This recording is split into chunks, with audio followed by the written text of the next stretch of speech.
이새의 줄기에서 한 싹이 나며 그 뿌리에서 한 가지가 나서 결실할 것이요 그의 위에 여호와의 영 곧 지혜와 총명의 영이요 모략과 재능의 영이요 지식과 여호와를 경외하는 영이 강림하시리니 그가 여호와를 경외함으로 즐거움을 삼을 것이며 그의 눈에 보이는 대로 심판하지 아니하며 그의 귀에 들리는 대로 판단하지 아니하며 공의로 가난한 자를 심판하며 정직으로 세상의 겸손한 자를 판단할 것이며 그의 입의 막대기로 세상을 치며 그의 입술의 기운으로 악인을 죽일 것이며 공의로 그의 허리띠를 삼으며 성실로 그의 몸의 띠를 삼으리라. 그때의 이리가 어린 양과 함께 살며 표범이 어린 염소와 함께 누우며 송아지와 어린 사자와 살찐 짐승이 함께 있어 어린아이에게 끌리며 암소와 곰이 함께 먹으며 그것들의 새끼가 함께 엎드리며 사자가 소처럼 풀을 먹을 것이며 젖먹는 아이가 독사의 구멍에서 장난하며 젖된 어린아이가 독사의 굴에 손을 넣을 것이라. 내 거룩한 산 모든 곳에서 해됨도 없고 상함도 없을 것이니 이는 물이 바다를 덮음같이 여호와를 아는 지식이 세상에 충만할 것임이니라. 그날에 이새의 뿌리에서 한 싹이 나서 만민의 기치로 설 것이요 열방이 그에게로 돌아오리니 그가 거한 곳에 영화로우리라. 그날에 주께서 다시 그의 손을 펴사 그의 남은 백성을 아수르와 애굽과 바드로스와 구스와 엘람과 시날과 하맛과 바다 섬들에서 돌아오게 하실 것이라.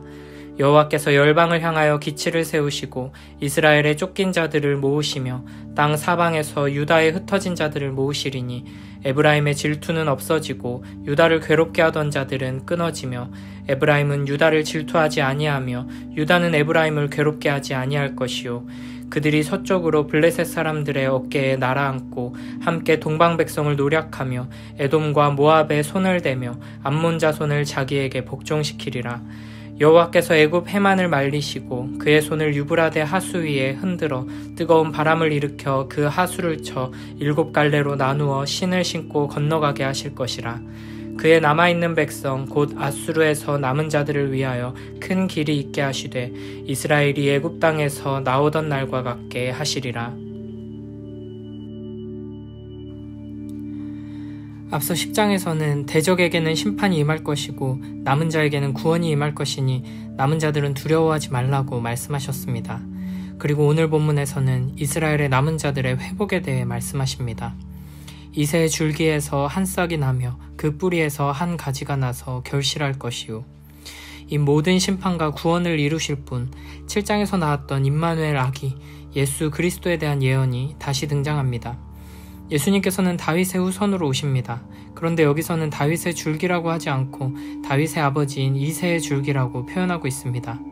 앞서 모든 나라를 통치하고 다스리며 하나님의 심판과 구원을 이루실 메시아가 한 아기로 온다고 말했던 것처럼 평범한 농부였던 이새의 가문을 통해서 작은 싹으로 작은 한 가지로 오신다는 것은 메시아께서 낮아지셔서 비천한 신분으로 아기로 이 땅에 오실 것임을 예언하는 것입니다. 2절에서는 메시아에게 임하는 여호와의 영, 곧 성령에 대해 말합니다. 성령은 지혜와 총명의 영, 모략과 재능, 지식과 여호와 경외하는 영입니다. 여기서 지혜와 총명은 사람을 볼 때 외적으로만 보는 것이 아니라 내면을 볼 수 있는 바른 분별력과 통찰력으로 사람과 나라를 통치하고 다스리는 능력이라고 할 수 있습니다. 모략과 재능은 전쟁을 수행하는 데 필요한 지혜를 의미하는데 사탄에 대한 전쟁을 수행하는 능력을 의미합니다. 지식과 여호와를 경외하는 영은 하나님을 향한 지혜로 영적 지도자의 덕목입니다. 이렇게 성령의 임재를 통해 메시아는 세상의 지도자들과는 차원이 다른 지혜와 능력을 가지게 됩니다. 이렇게 성령 충만함을 입으면 여호와를 경외함으로 즐거움을 삼게 됩니다. 하나님을 경외하며 그 말씀에 순종하는 것이 더 이상 억지로 하는 의무가 아니라 마음에서 우러나오는 사랑으로 행하는 일, 기쁨과 즐거움이 된다는 것입니다. 그리고 이 메시아는 세상 왕들처럼 눈에 보이는 대로, 귀에 들리는 대로 심판하지 않고 성령으로 말미암은 지혜와 총명을 가지고 공의와 정의로 판단합니다. 이 세상에는 불의한 재판관들이 많고 억울한 판결들이 많습니다. 그러나 메시아는 공의와 정의로 판단하셔서 4절에 겸손한 자들, 곧 노예와 같이 신분이 낮은 자들, 압제당하고 착취당하는 이들의 억울함을 풀어주십니다. 그리고 그 입에 막대기, 진리의 말씀으로 악한 세상을 치고 그 입술에 기운 하나님의 숨결로 악인들을 심판하실 것입니다. 5절에 공의로 그의 허리띠를 삼으며 성실로 그의 몸에 띠를 삼으리라는 말씀은 메시아께서 성령 충만으로 하나님 나라를 완성하신다는 말입니다. 이사야 16장 5절 말씀에 다윗의 장막에 인자함으로 왕위가 굳게 설 것이요 그 위에 앉을 자는 충실함으로 판결하며 정의를 구하며 공의를 신속히 행하리라 라고 말씀하십니다. 하나님 나라의 네 기둥은 공의와 정의, 인자와 성실이라고 할 수 있습니다. 공의는 하나님 나라의 이론, 정의는 하나님 나라의 실제, 인자는 하나님 나라 백성의 마음가짐, 성실은 하나님 나라 백성의 행동이라고 할 수 있습니다. 여기서는 하나님 나라의 기초가 되는 네 기둥을 공의와 성실 두 가지로 표현하고 있는 것입니다. 6절 9절에는 이렇게 메시아가 통치하시며 이루게 될 하나님 나라의 모습이 구체적으로 그려지고 있습니다. 표범이 어린 염소와 함께 누워있고 어린아이가 송아지와 사자를 끌고 가며 암소와 곰이 함께 먹고 사자가 소처럼 풀을 먹으며 아기가 독사의 구멍에서 장난하는 모습은 실제로 하나님 나라가 어떤 모습인지를 묘사하고 있는 장면이라기보다는 하나님 나라의 원리를 비유적으로 설명하고 있다고 이해해야 합니다. 이 땅의 모든 미움과 다툼, 폭력과 분열, 잔인하게 싸우며 경쟁하는 약육강식의 세상이 끝나고 메시아의 통치와 보호 아래서 참된 평화, 샬롬이 이루어진다는 것입니다. 성령으로 충만하신 메시아께서 다스리시는 그 나라에서는 더 이상 자기 욕심을 채우기 위해 누군가를 짓밟고 공격하고 착취하는 일들이 없어진다는 것입니다. 이사야 32장 17절에 공의의 열매는 화평이요 공의의 결과는 영원한 평안과 안전이라 라고 말씀하십니다. 하나님의 나라에서는 해됨도 없고 상함도 없다. 완전한 평화가 이루어진다고 말씀하십니다. 인자와 성실, 정의와 공의로 세워진 나라에서 참된 샬롬이 이루어지는 것입니다. 이와 같은 하나님의 나라가 이루어지는 이유는 바로 물이 바다를 덮음같이 여호와를 아는 지식이 세상에 충만할 것이기 때문입니다. 여호와를 아는 지식이 충만해질 때 우리의 삶에 이 땅 가운데 샬롬이 임하게 될 것입니다. 성령의 충만함을 힘입어 하나님의 말씀에 푹 잠겨 사는 자들을 통해 하나님께서 이 땅 가운데 메시아의 통치, 하나님 나라를 임하게 하실 것입니다. 더 이상 이 세상을 따라 미워하고 다투며 경쟁하지 않고 하나님을 닮아가며 하나님의 사랑으로 사랑하며 서로가 서로에게 종이 되어 섬기며 하나님 나라를 이루어가는 우리 모두가 되길 바랍니다. 10절에서는 메시아를 만민의 기치로 세우시고 열방이 그에게 돌아오게 하신다고 말씀하십니다. 기치는 전쟁터에서 사용하는 깃발을 의미합니다. 보통 고대의 전투에서는 왕의 깃발을 따라 모든 군대가 움직이게 됩니다. 전쟁에서 승리하면 적군의 깃발을 가장 먼저 내리고 우리의 깃발을 높이 세우게 됩니다. 지금 이스라엘은 하나님의 심판 아래서 모든 군대가 패배하고 쓰러진 상황입니다. 그런데 이 폐허의 한가운데서 왕의 깃발이 높이 들어 올려지게 됩니다.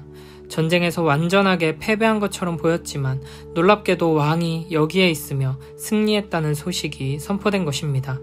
이 놀라운 장면을 보고 이스라엘뿐 아니라 모든 열방 가운데에서 땅 사방에서 남은 자들이 돌아오고 흩어진 자들이 모이게 됩니다. 요한복음 3장 14-15절에 이렇게 말씀하십니다. 모세가 광야에서 뱀을 든 것 같이 인자도 들려야 하리니 이는 그를 믿는 자마다 영생을 얻게 하려 하심이니라. 이 깃발은 십자가에 달려 죽으시고 부활하신 예수 그리스도를 의미합니다.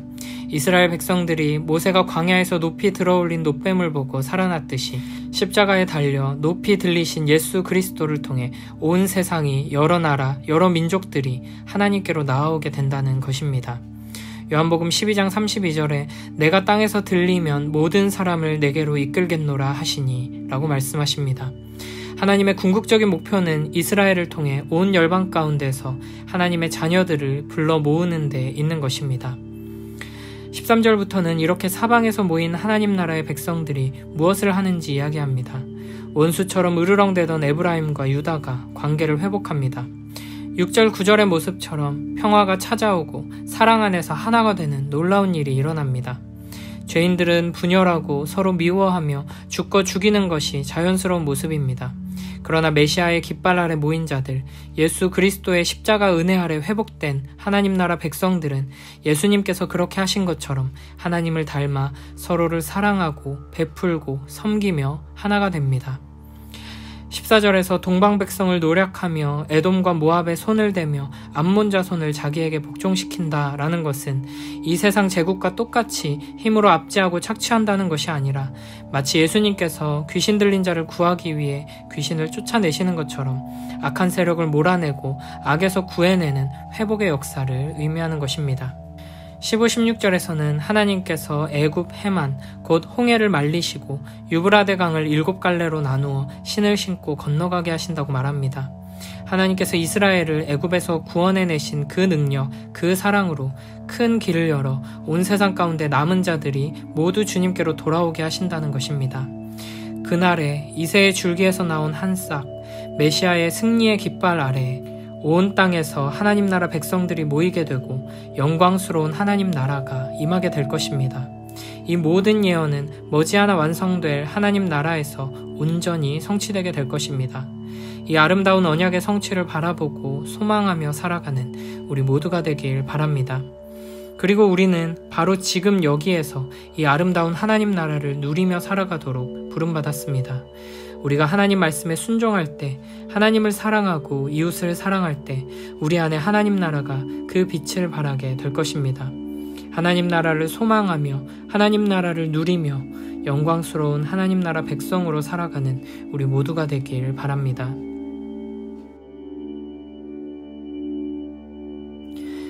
이새의 그루터기에서 햇순이 나오고 그 뿌리에서 새싹이 돋아난다.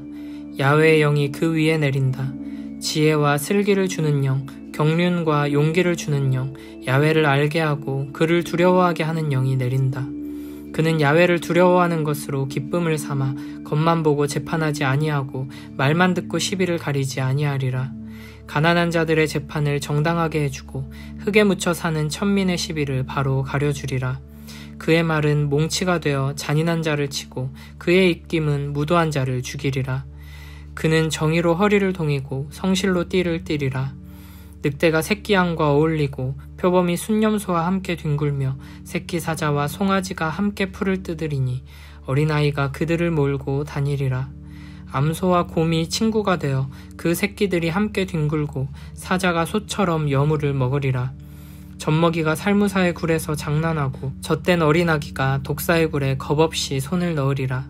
나의 거룩한 산 어디를 가나 서로 해치거나 죽이는 일이 다시는 없으리라. 바다에 물이 넘실거리듯 땅에는 야훼를 아는 지식이 차고 넘치리라. 그날 이새의 뿌리에서 돋아난 새싹은 만민이 쳐다볼 깃발이 되리라. 모든 민족이 그에게 찾아들고 그가 있는 곳에서 영광이 빛나리라. 그날 주께서 다시 손을 드시어 그의 남은 백성을 되찾아오시리라. 아시리아, 이집트, 바드로스, 에디오피아, 엘람, 바빌론, 하맛과 바다에 있는 여러 섬에서 되찾아오시리라. 야훼께서 모든 민족을 향하여 깃발을 드시고 이스라엘에서 흩어진 자들까지도 불러들이시며 유다에서 쫓겨난 자들을 땅의 구석구석에서 모으시리라. 에브라임은 질투를 버리고 유다는 적개심을 끊으리니 에브라임은 유다를 질투하지 아니하고 유다는 에브라임을 원수로 여기지 아니하리라. 그들은 함께 서쪽 블레셋 언덕을 덮치고 동쪽에 사는 사람들을 약탈하리라. 에돔과 모압은 그들의 손에 휘어잡히고 암몬 백성들은 굴복하리라. 야훼께서 열풍을 일으켜 이집트 바다의 물목을 말리시고 손으로 유프라테스 강을 쳐 7줄기로 가르시어 신을 신은 채 건너오게 하시리라. 이스라엘이 이집트에서 올라오던 때처럼 아시리아에서 살아남은 당신의 백성이 돌아올 큰 길이 트이리라.